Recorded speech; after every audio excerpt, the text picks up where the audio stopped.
आज है 4 जनवरी सन 1969 की साकार वाणी। रूहानी बाप बैठ रूहानी बच्चों को समझाते हैं। समझाने वाला रूहानी, जिस्मानी बाप नहीं। और बच्चे भी रूहानी स्टेज में बैठने वाले, देह अभिमानी की स्टेज में रहने वाले नहीं।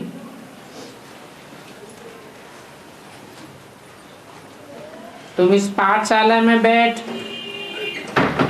ऊंच दर्जा पाते हो, दिल में समझते हो हम बहुत ऊंचते ऊंच स्वर्ग का पद पाते हैं, क्योंकि रूहानी स्टेज है ही स्वस्थिति की स्टेज।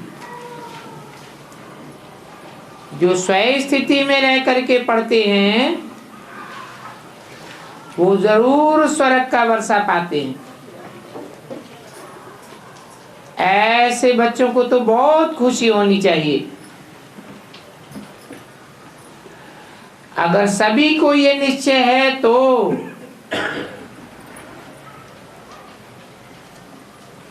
परंतु सभी तो एक जैसे होते नहीं है। फर्स्ट नंबर से लास्ट नंबर तक होते हैं।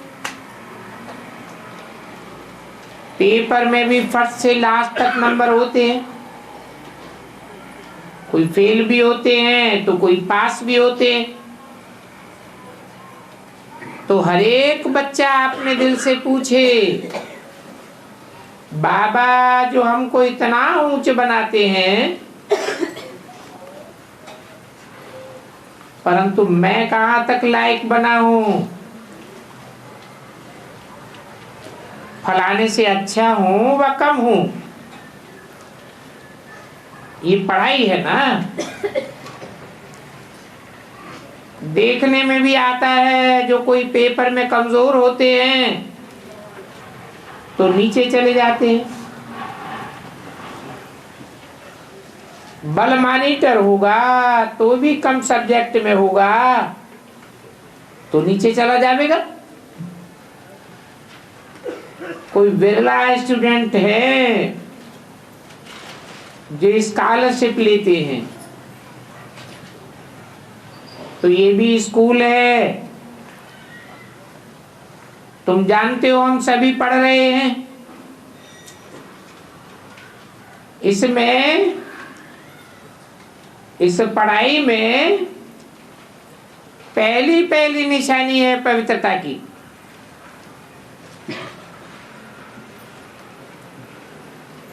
बाप को बुलाई आई है पवित्र रहने के लिए। इस पढ़ाई से ही पवित्र बनेंगे। फिर भी अगर क्रिमिनल आई काम करती है तो खुद भी फील करते होंगे। बाबा को लिखते भी हैं, बाबा हम इस सब्जेक्ट में कम हैं। स्टूडेंट की बुद्धि में ये जरूर आता है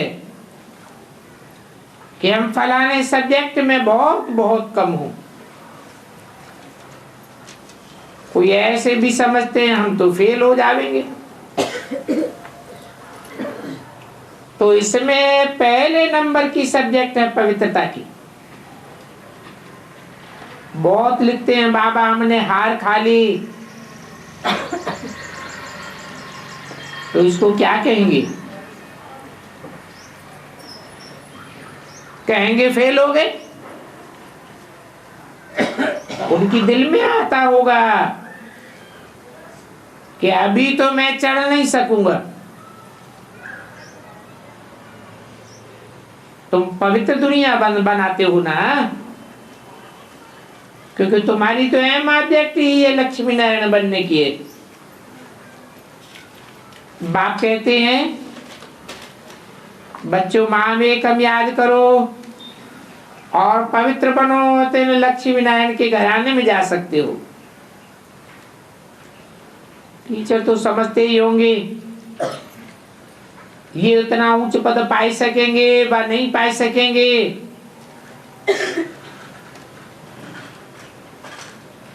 क्योंकि वो सुप्रीम टीचर है और ये दादा भी तो स्कूल पढ़ा हुआ है। कोई कोई सोखरे ऐसे खराब काम करते हैं जो आखिर मास्टर को उनको सजा देनी पड़ती। आगे तो बहुत जोर से सजाएं देते थे, अभी सजा आदि कम कर दी है तो स्टूडेंट और ही बिगड़ते जाते हैं। आजकल स्टूडेंट का कितना हंगामा होता है, गवर्नमेंट से भी हंगामा करते हैं। गवर्नमेंट स्टूडेंट को न्यू ब्लड कहती है। अभी वो देखो क्या करते हैं, जहां तहां आग लगाते रहते हैं।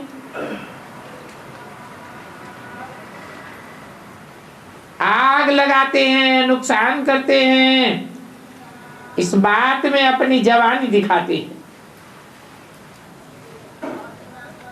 ये है ही आसुरी राज्य।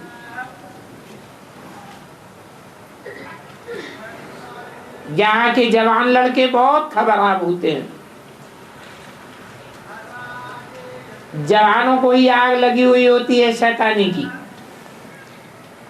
क्योंकि उनकी आंखें बहुत क्रिमिनल होती हैं और देखने में तो बड़े अच्छे अच्छे आते हैं।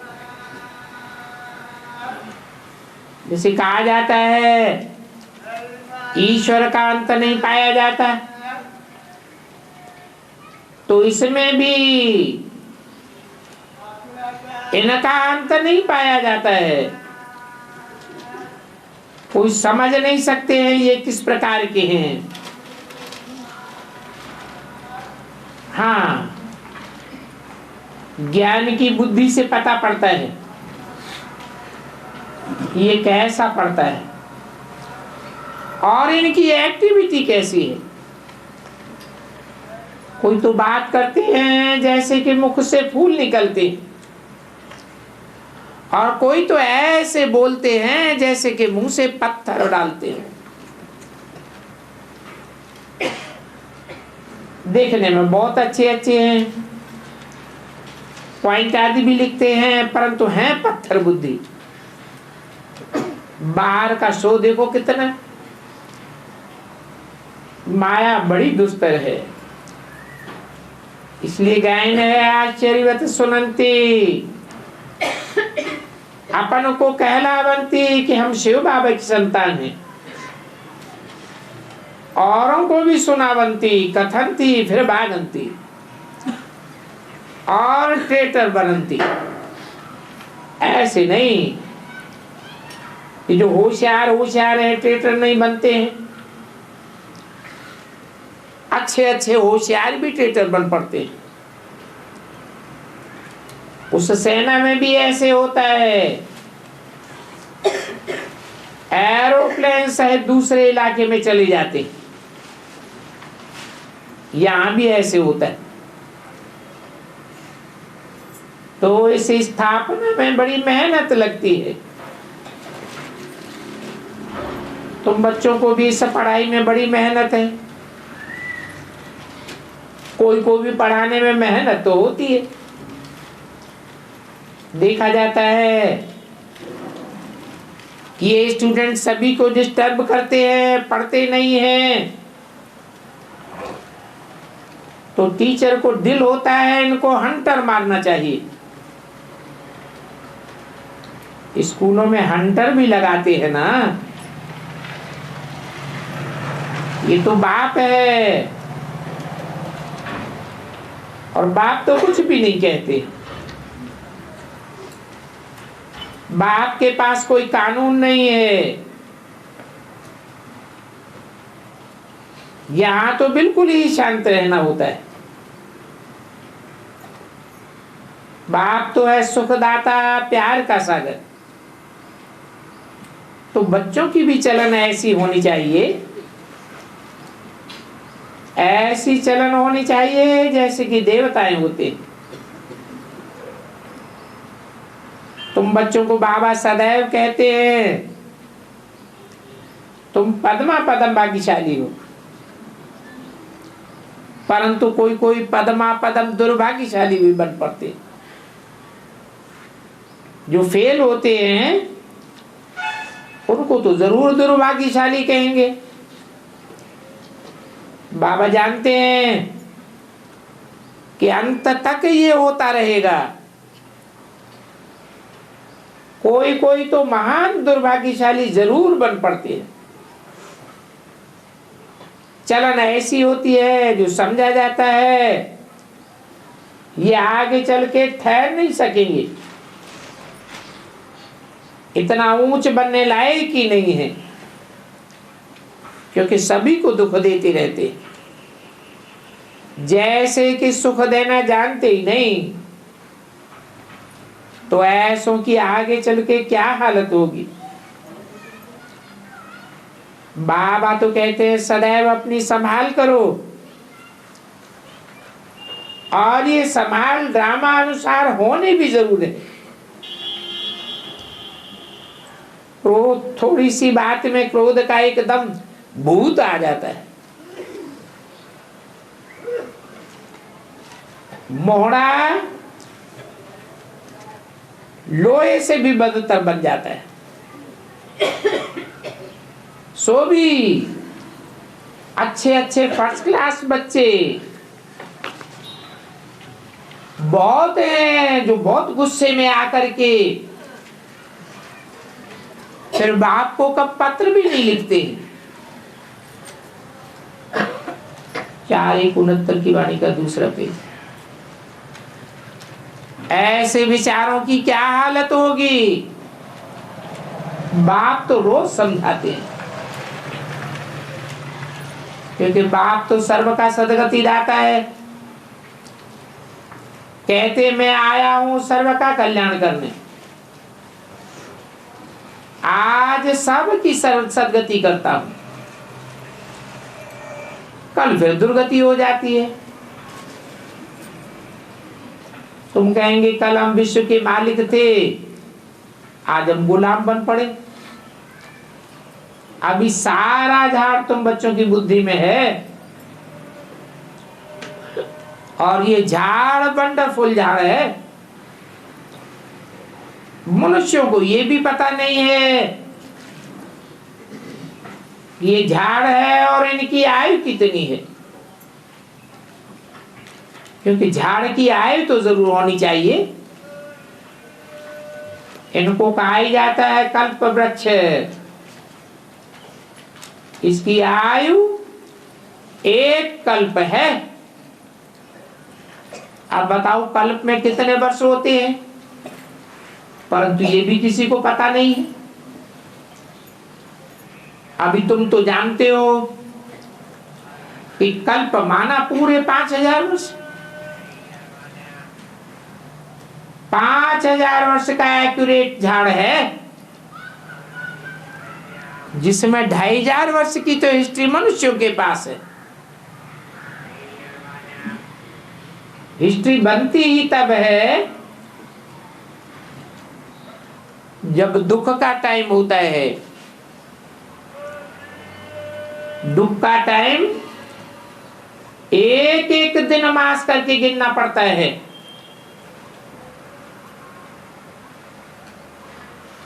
सुख का टाइम तो गिना नहीं जाता है। तो जब से दुनिया में दुख शुरू हुआ, द्वैतवादी दुनिया शुरू हुई,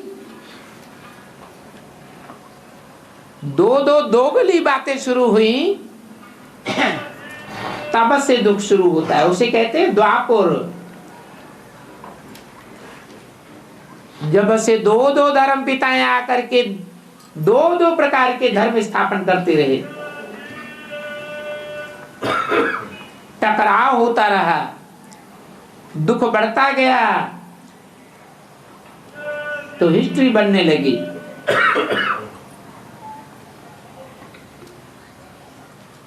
तो दुख के टाइम की हिस्ट्री बनती है। दुख का टाइम जैसे कि रात का टाइम है ठोकरें खाने का, कोई को रास्ता नहीं मिलता। बाप आते हैं तो उजाला कर देते हैं, कोई ठोकरें नहीं खाता, सबको बुद्धि का ठिकाना मिला हुआ है। देवताएं होते ही है आत्मिक स्थिति वाले, उनको बुद्धि का ठिकाना मिला हुआ है। मैं आत्मा हूं, आत्मिक स्थिति में बुद्धि टिकती है, परचिंतन में बुद्धि नहीं जाती। तो 2500 वर्ष है सुख की दुनिया और 2500 वर्ष है दुखी की दुनिया। तो ये मनुष्य सृष्टि रूपी झाड़ 5000 वर्ष का है और इसमें 1 सेकंड का भी फर्क नहीं पड़ सकता। इस बेहद के झाड़ की नॉलेज अभी तुम बच्चों को मिल रही है। एक्यूरेट नॉलेज अभी मिलती है। ऐसे तो गीता में भी लिखा है, इस झाड़ की जड़ें ऊपर को है, ऊर्ध्वम मूलम अधः शाखा। अश्वत्थ वृक्ष नाम दिया है, परंतु खुलकर नहीं बताया कि नॉलेज देने वाला कौन है। इस वृक्ष की नॉलेज देने वाला वो ही हो सकता है जिस मनुष्य सृष्टि रूपी वृक्ष में कभी भी जन्म मरण के चक्र में नहीं आता। और जो भी आत्माएं हैं जन्म मरण के चक्र में आने वाली हैं, वो तो अपने पूर्व जन्म को भूल जाती। चाहे राम हो चाहे कृष्ण हो, सब अपने पूर्व जन्म को भूलते हैं। वो जन्म मरण के चक्र से न्यारे नहीं हो सकते। मनुष्य सृष्टि का बीज तो है, वो भी जन्म मरण के चक्र में आता है। और बीज कितना छोटा होता है, परंतु उनसे झाड़ देखो कितना बड़ा निकलता है और कितना फल देता है। तो ये फिर है वंडरफुल झाड़। इनका बीज बहुत छोटा होता है और आत्मा तो देखो कितनी छोटी है। आत्माओं का बाप भी बहुत छोटा है। आत्मा इतनी छोटी है कि इन आंखों से देख भी नहीं सकते। बलराम तीर्थ का बतलाते हैं, उसने कहा मैं रामकृष्ण आगे बैठा था तो एक ज्योति उनसे निकली और मेरे में समा गई। ऐसी कोई ज्योति निकल करके फिर समाये थोड़ी ही सकती है। तो क्या निकला? कहा कि गुरु से ज्योति निकल मेरे में समा गई। आत्मा निकली तो शरीर तो जरूर गिर पड़ेगा। अब बताओ ये क्या राज है जो रामकृष्ण ने बोला? उन्होंने तो हद की बात बोली, साक्षात्कार की। ये है बेहद की बात। कि राम कृष्ण में वो निराकार ज्योति समा जाती है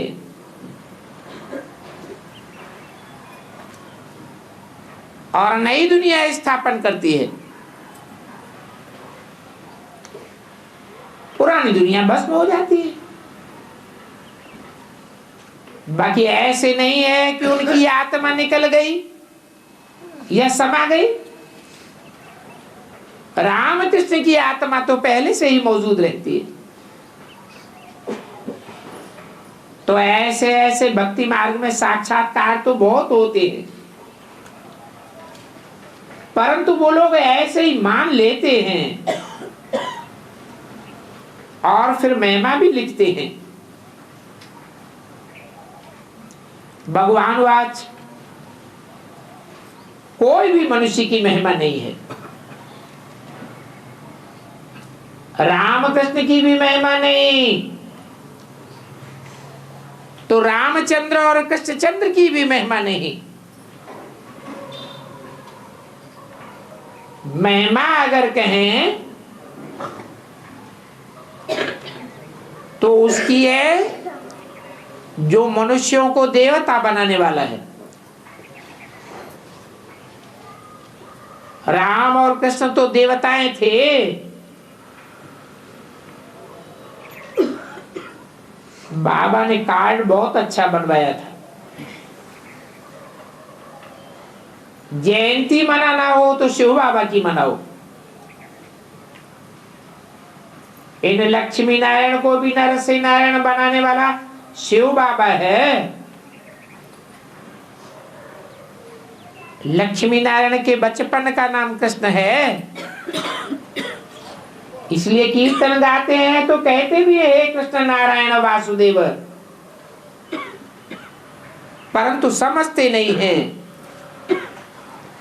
कि कृष्ण 16 कला संपूर्ण, नारायण 16 कला संपूर्ण। भगवान तो कलाओं में बांधा ही नहीं जा सकता। शास्त्रों में लिखी भी दिया है कलातीत कल्याण कल्पांतकारी, वो कलाओं से परे है। तो साबित हो जाता है कि कृष्ण या नारायण गीता का भगवान नहीं हो सकता।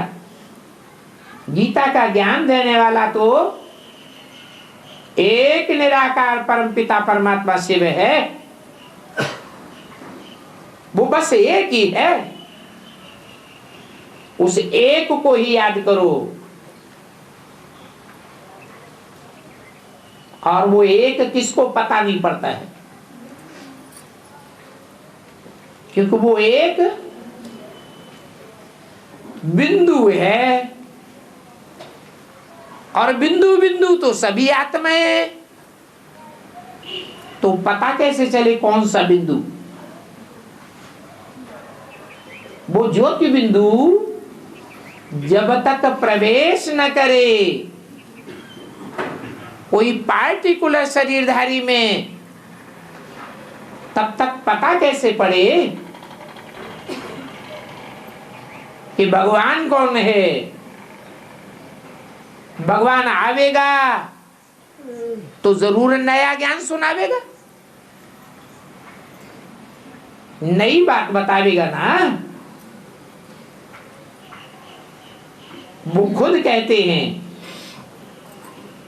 कि मैं ऊंचते ऊंच हूं, ऊंचते ऊंच धाम का रहने वाला हूं और ऊंचते ऊंच बनाता हूं। फिर तुम बच्चे नीचे गिरते हो।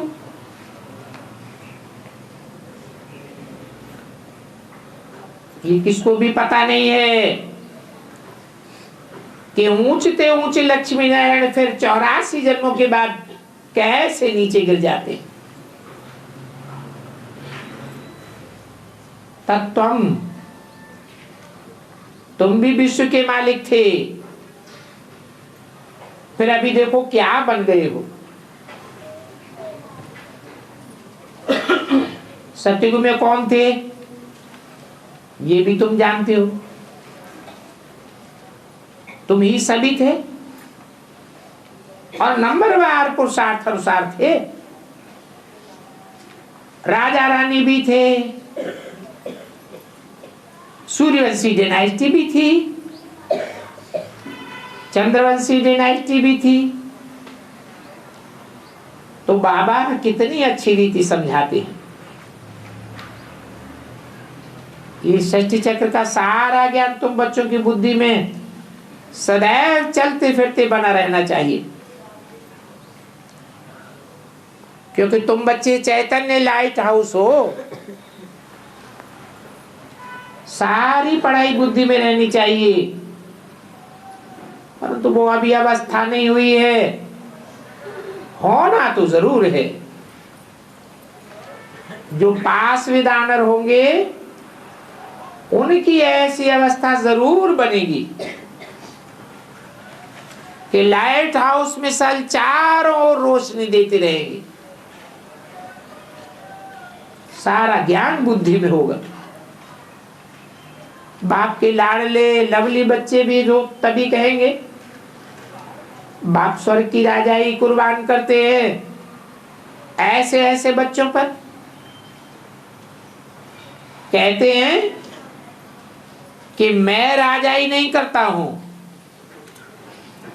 मैं तुम बच्चों को राजाई देता हूं। इसको कहा जाता है निष्काम सेवाधारी। मेरे सिवाय और तो कोई निष्काम सेवाधारी हो ही नहीं सकता। जिनको शरीर होता है उनको कामना जरूर होती है। ये शरीर रथ है, रथ है जिनको उनको स्वार्थ जरूर होता है। शास्त्रों में भी लिखा है सुर नर मुनि सब की है रीति, स्वार्थ लागी करे सब प्रीति। तो निष्काम सेवादारी कोई कैसे हो सकता? ये सिर्फ बाप का काम है। बच्चे जानते हैं बाबा हमको सिर के ऊपर चढ़ाते हैं, तो ऐसे बाप को कितना याद करना चाहिए। सिर के ऊपर चढ़ाते हैं कैसे? क्या मिसाल है? हैं? क्या? अरे शास्त्रों में कोई निशानी है, चित्रों में निशानी है। गंगा को चढ़ाया, या तो बच्चों की बात है, एक गंगा की बात थोड़े ही है। हाँ, शंकर के जूड़े में 8 मणके भी दिखाते हैं। वो आत्मा रूपी चैतन्य मणके हैं जो रुद्रमाला के मणके बनते हैं। इसलिए रुद्राक्ष की माला के मणके के रूप में दिखाए जाते हैं। तो ऐसे बाप को कितना याद करना चाहिए। ये भी ड्रामा बना हुआ है। बाप संगम युग पर ही आकर के सभी को सदगति देते हैं और नंबरवार पुरुषार्थ अनुसार देते हैं। नंबर 1 हाईएस्ट बिल्कुल पवित्र, और नंबर लास्ट बिल्कुल अपवित्र। याद प्यार तो बाप सभी को देते हैं। देखो बाप कितना अच्छी रीति समझाते हैं। कुछ भी मिथ्या अहंकार नहीं आना चाहिए, परंतु माया इतनी जबरदस्त है जो अकल ही चट कर देती है। और अच्छे अच्छे महारथियों का ऐसा हाल होता है। इसलिए बाप कहते हैं कि खबरदार रहना है, रथ का भी रिगार्ड रखना है, क्योंकि इस रथ द्वारा ही तुमको बाप सुनाते हैं। नहीं तो इसने तो कब गाली नहीं खाई थी। सभी प्यार करते थे। अभी तो देखो कितनी गाली खाते हैं, और बच्चे ही ऐसी चलन चलते हैं जिस कारण बाबा को और ब्रह्मा को गाली खानी पड़ती है। प्रेटर बन करके भागंती हो जाते, तो फिर उनकी क्या गति होगी? फेल ही हो जाएंगे ना। बाप समझाते हैं माया ऐसी है, इसलिए माया से बहुत खबरदार रहना है। माया किसको छोड़ती नहीं है, सब प्रकार की आग माया लगाए देती है।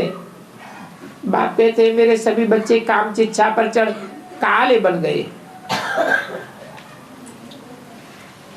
अभी कहते हैं मुझे याद करो, तो तुम गोरे बन जाएंगे। सभी काम चिच्छा पर चढ़ बिल्कुल काले कोयले बन गए। ऐसे भी मनुष्य होते हैं जो दिन में 2-4 बार भी काम चिच्छा पर चढ़ते, और इस वैश्यालय में वैश्याएं तो सारा दिन यही धंधा करती रहती है,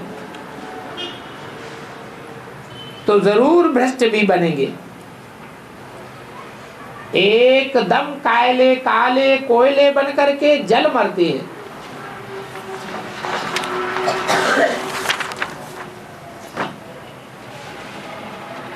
चार 1:69 की वाणी का 30 रखें। अब ये तो जानते हैं सभी एक जैसे तो नहीं हो सकते, न सभी का एक जैसा पार्ट है, हर एक का अपना अपना पार्ट है। इस दुनिया का तो नाम ही है वैश्यालय। कितनी बार काम चिच्छा पर चढ़े होंगे। और ये रावण तो कितना जबरदस्त है। माया रावण बुद्धि पतित कर देती है। यहां आकर बाप से शिक्षा लेने वाले भी फिर ऐसे ऐसे बन जाते। माया कितनी बारी गटर में डाल देती। ये दुनिया है ही रव नरक, रात दिन यही धंधा करते हैं। इस दुनिया में कोई को ताकत नहीं है जो इस वैश्यालय को उठाई दे। जो कि ऑफिसर लोग ये ऐसे काले कोयले बन गए, तो फिर उठावेंगे कोई कौन? दुनिया की हालत बहुत बिगड़ी हुई है। सिवाय बाप की आज की क्रिमिनल आई सिविल नहीं बन सकती। इसलिए सूरदास की कहानी है तो सुनाई हुई बात, परंतु दृष्टांत तो देते हैं ना। वो इतना कामी था जो सर्प को रस्सी समझ ऊपर चढ़ गया। अभी सर्प को कैसे हाथ लगावेंगे? ये एक मिसाल बनाया है कि सर्प के ऊपर चढ़ गया। फिर वैश्या ने उन्हें ठोका, ये तुम क्या करते हो? तुमको पता नहीं पड़ता है? विषय विकारी के पीछे इतना अंधे बन गए हो। तब उनको गुस्सा आया और उन्होंने अपनी आंखें निकाल दी। बाप कहते हैं अभी तो सभी हैं अंधे की औलाद अंधे। अभी तुम बच्चों को ज्ञान का तीसरा नेत्र मिलता है, अज्ञान बना दिया है। कहते हैं तुम अज्ञानी अंधे हो। अभी ज्ञान तो गुप्त है और इसमें कुछ बोलने का भी नहीं है। 1 सेकंड में सारा ज्ञान आ जाता है और ये ज्ञान बहुत सहज है। फिर भी अंत तक माया की परीक्षा चलती रहेगी। 5-6 आना भी मुश्किल अवस्था ठहरती है। इस समय तो सब तूफानों के बीच में है। पक्के हो जाएंगे फिर इतने तूफान नहीं आवेंगे, गिरेंगे भी नहीं। फिर देखना कि तुम्हारा ये झाड़ कितनी जल्दी जल्दी बढ़ता है। नामाचार तो होना ही है। थोड़ा विनाश होगा तो फिर बहुत खबरदार रहेंगे, फिर बाप की याद को एकदम चटक पड़ेंगे, समझेंगे टाइम बहुत ही थोड़ा है। बाप तो बहुत अच्छा समझाते हैं, आपस में बहुत ही प्यार से चलो, एक दूसरे को आंखें मत दिखाओ। क्रोध का भूत आने से एकदम शिकल बदल जाती है। तुमको तो ऐसा लक्ष्मी नारायण जैसा शिकल वाला बनना है, एकदम हर्षित हो। एम ऑब्जेक्ट तुम्हारे सामने है। साक्षात्कार पिछाड़ी को होंगे जबकि ट्रांसफर होने होंगे। पहले शुरू में तुमको दिखाया था श्री कृष्ण का कैसे साक्षात्कार होता था। उस समय सभी साज तुम्हारे साथ थे, कैसे ध्यान में जाते थे। अभी वो एक भी नहीं है तो कहेंगे वो पार्ट पूरा हो गया। उस समय तो कोई डरते थे, कोई बिल्कुल ही नहीं डरते थे। जो भागने वाले थे सो भाग गए। फिर यहाँ नजदीक आ गए तो कितने भागे। तुमको बाप ने कितना खुशी मिलाया, कितना पार्ट दिखाते थे। फिर पिछाड़ी में भी बहुत पार्ट देखेंगे और तुम बहुत खबरदार रहेंगे,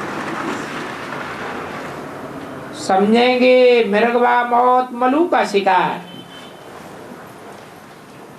पिछाड़ी में बहुत सीनरी देखते रहेंगे, तब फिर बहुत पछतावेंगे भी कि हमने ना की है, सब किया। उसकी सजा भी बहुत बड़ी मिलती है। बाप आकर पढ़ाते हैं, फिर उनकी भी इज्जत नहीं रखेंगे तो सजा तो मिलेगी ना। सभी से कड़ी सजा उनको मिलेगी जो जानबूझ करके विकार में जाते हैं और शिव बाबा की बहुत ग्लानि कराने के निमित्त बनते हैं। माया बड़ी जबरदस्त है। बिगड़ते हैं तो एकदम ट्रेटर बन पड़ते हैं। स्थापना में देखो क्या क्या होता है। तुम तो देवता बनते हो, वहां सत्युग में असुर आदि तो होते ही नहीं है। ये तो संगम युग की ही बात है। असुर लोग कितने दुखी होते हैं और कितना दुखी करते हैं। बच्चों को मारते हैं, शादी जरूर करो। स्त्री को विकार के लिए कितना मारते हैं, कितना सताते हैं। फिर कहते हैं सन्यासी भी रह नहीं सकते। ये फिर कौन है जो कहते हैं कि पवित्र रह दिखाओ। आगे चल करके समझेंगे, सिवाय पवित्रता के कोई देवता तो बन ही नहीं सकता। तुम समझते हो कि हमको इतनी प्राप्ति होती है तब तो हम छोड़ते हैं। सन्यासियों को तो कुछ भी मिलता ही नहीं। भगवान वाच काम जीते जगत जीत।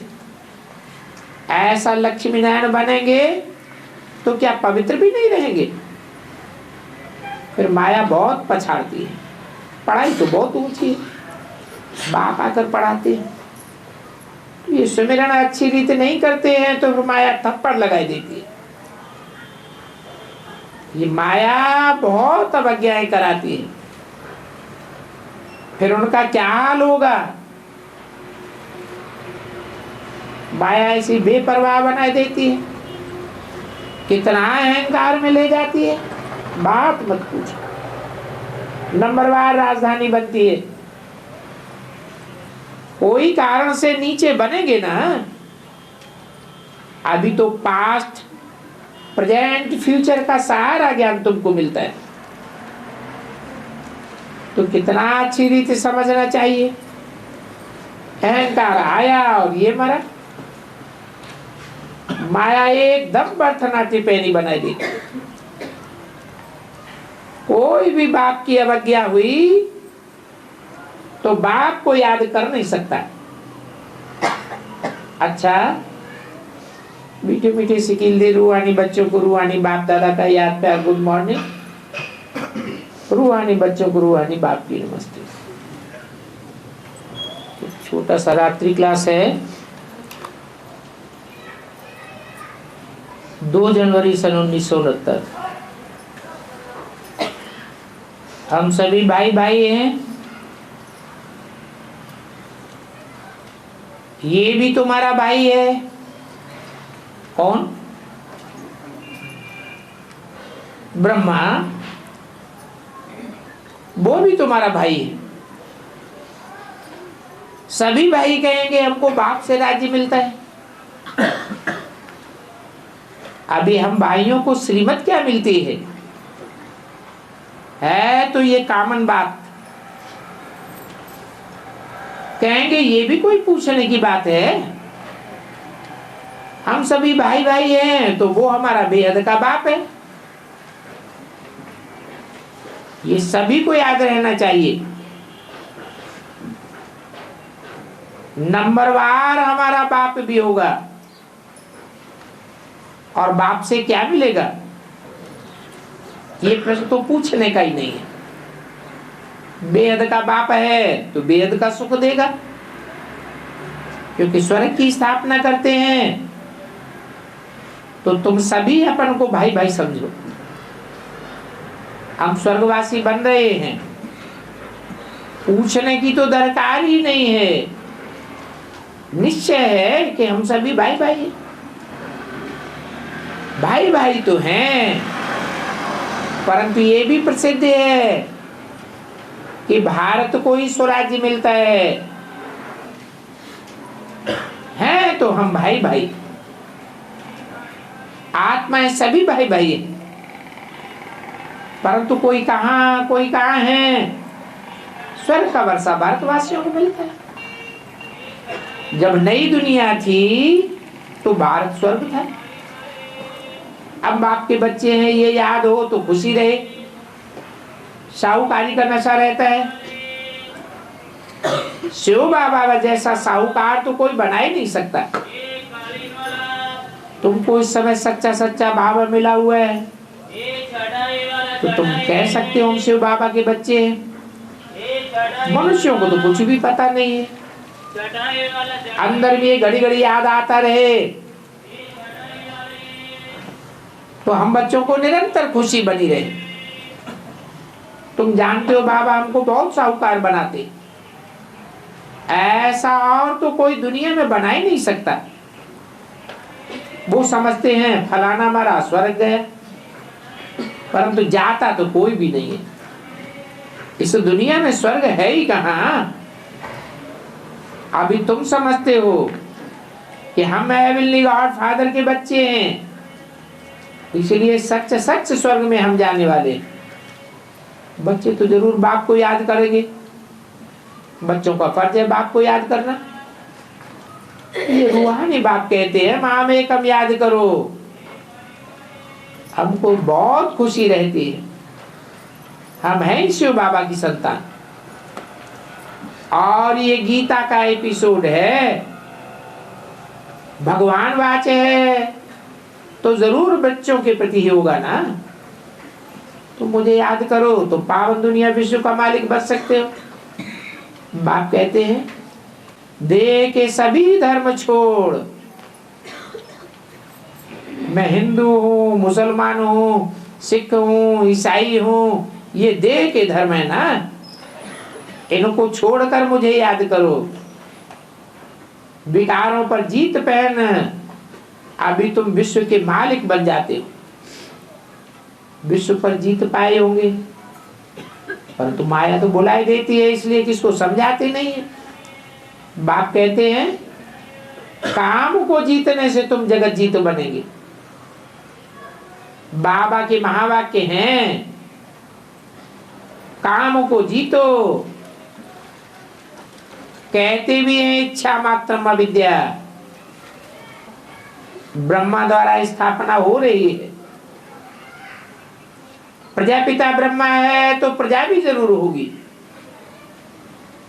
प्रजापिता ब्रह्मा द्वारा स्वर्ग की स्थापना। बाप कहते हैं मुझे याद करेंगे तो तुम पावन बन जाओगे, परंतु बाबा समझते हैं कि माया बुलाई देती, और है भी ये संगम युग, स्मृति और विस्मृति का युग है, तो जरूर नई दुनिया स्थापन हो जाएगी और पुरानी दुनिया खत्म हो जाएगी। ऐसी ऐसी बातें सिर्फ तुम ही कर सकते हो। योग बल नहीं है तो तीर किसी को लगता नहीं है, सिवाय शिव बाबा के। बाकी तो सभी आत्माएं कुछ न कुछ मांगती ही रहती हैं। ऐसे तो तुम बच्चों को अभी मांगने की दरकार नहीं है। बच्चों का बाप मिला तो ढेर पैसे मिलते, स्वर्ग में ढेर पैसे होंगे, परंतु पहले तो बाप का परिचय चाहिए ना। बच्चों को न इतना निश्चय है, न इतनी स्थायी खुशी है। पहले पहले तो निश्चय हो तो नशा चढ़े, फिर स्थायी खुशी भी हो। तो सारा घोटाला देह अभिमान का है। अभी देही अभिमानी बनना है, परंतु माया नाक से पकड़ करके उल्टा गिराई देती है। माया को जीतने की पावर आनी तो जरूर है, अभी तो नहीं आई है, टाइम भी चाहिए। बच्चे समझते हैं टाइम नहीं आया है, नहीं तो लड़ाई शुरू हो जावे। चाहते भी हैं जल्दी हो जावे, परंतु बाप को छोड़ने की दिल नहीं होती है। हम कर्मातीत बन जावेंगे तो फिर बाबा तो भाग जावेंगे। क्या सब एक साथ कर्मातीत बन जावेंगे? हैं? तो कब भाग जावेंगे? हैं? कर्मातीत नंबरवार बनेंगे, टाइम भी नंबरवार नुदा हुआ है, तो बाबा कब भाग जावेंगे?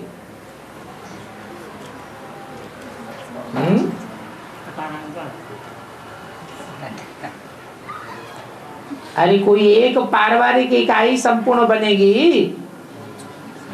एक इकाई संपूर्ण बनेगी और बाबा का काम स्थापना का पूरा हुआ। अच्छे अच्छे बच्चे कहेंगे हम तो बाप के साथ ही रहेंगे। अभी भी चाहते हैं हम बाप के साथ ही पड़े रहे, बाबा कहीं चले न जावे। अभी हम तो ईश्वरीय संप्रदाय हैं, उनकी औलाद हैं, तो हम क्यों नहीं स्वर्ग के मालिक बन सकते हैं? अनन्य बच्चे इन बातों को समझते हैं, समझते होंगे तो दूसरों को भी समझाते रहेंगे। बाप के साथ ऐसी दिल लगी हुई हो